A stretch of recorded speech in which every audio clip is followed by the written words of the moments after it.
My God, the team is so stacked. Call it Stackalicious. Don't fall in love con Pedro Rosante. Fall in love in Maranata. School Bajo. Even if she goes to Pedro Rosante, go to Maranata and fall in love. Don't fall in love in Pedro Rosante. I'm just saying. La Familia shit.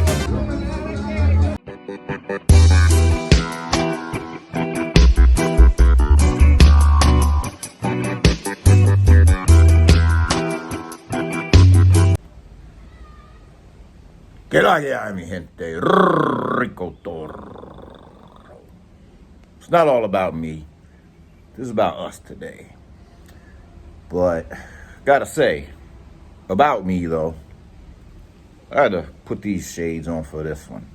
Because, just, I don't know, man. It's crazy. Sometimes you speak things and people into existence. I really believe that. Because I had a great afternoon today with one of my little fresh like pineapples princesses. Who, by the way, you don't see her out here. You don't see her in Sosua. You don't. That's the rule. If you do, or if I do, I find out. She's gone. So, gotta have standards for you and them. I live here. Sosua, Dominican Republic.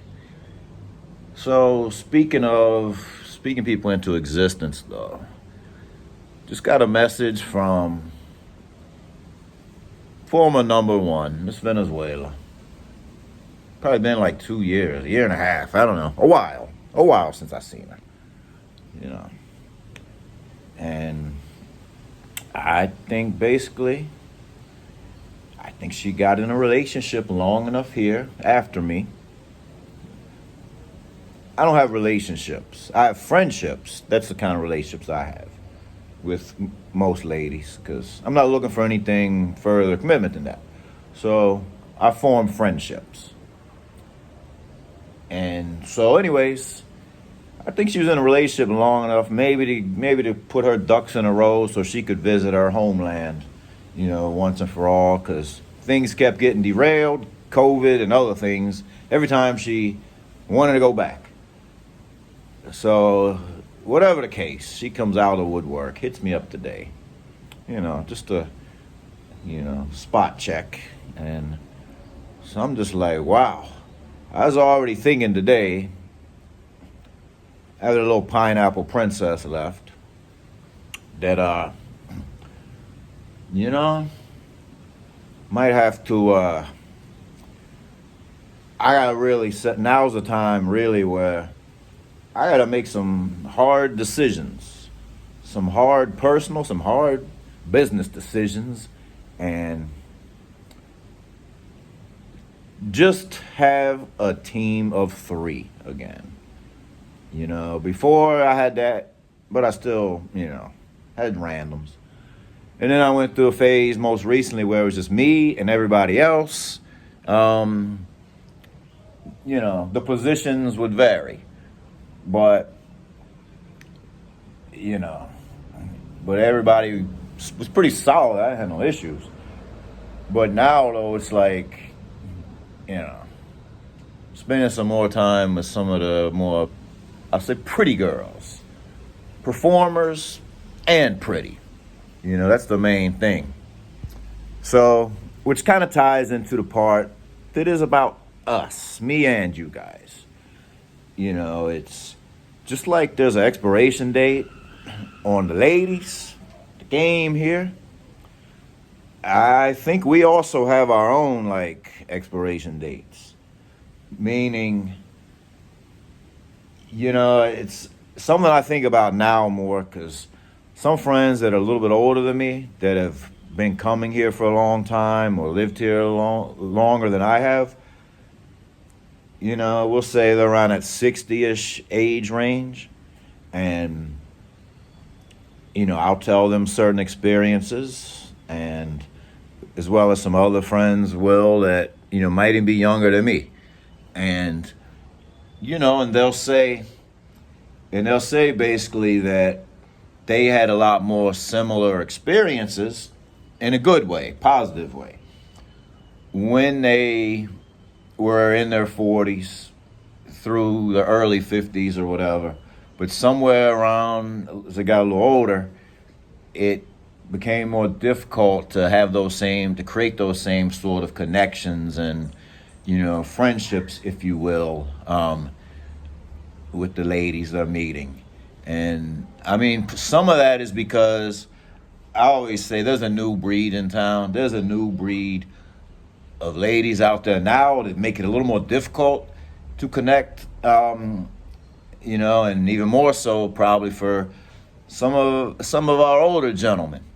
And, whereas, those that you've known a long time already, that you kept with as you get a little older, you might get tired of them, but they may bring it to you better, like they always have, or bring it to you better than any of the new ladies that you're meeting. And so it is just something to think about, whether guys been traveling for a long time or expats a long time, or whether they're just starting their adventures a little later in life. There's no one size fits all. The ladies have preferences. I mean, Latin women in general, in order to get the best out of them, you do have to connect with them a little bit. They're very emotional. You gotta create an emotional response sometimes, whether it's negative or positive. You gotta provoke a response sometimes. Get a little extra fire, a little zip zap razzle dazzle. You gotta, do stuff. And like I say, I think like, places like maybe Thailand, Philippines, completely different side of the globe, different culture, different everything. I've never been anywhere in Asia, but just going back from what a lot of guys that have will say, they'll talk like there is a one size fits all. Every man goes over there and gets treated like a king. But also the more I'm learning, a lot of that is because the population is so crazy. Sosua is a small fishbowl. As far as the size of, as far as the population of Dominican Republic, it's really a small number of ladies visiting Sosua each week.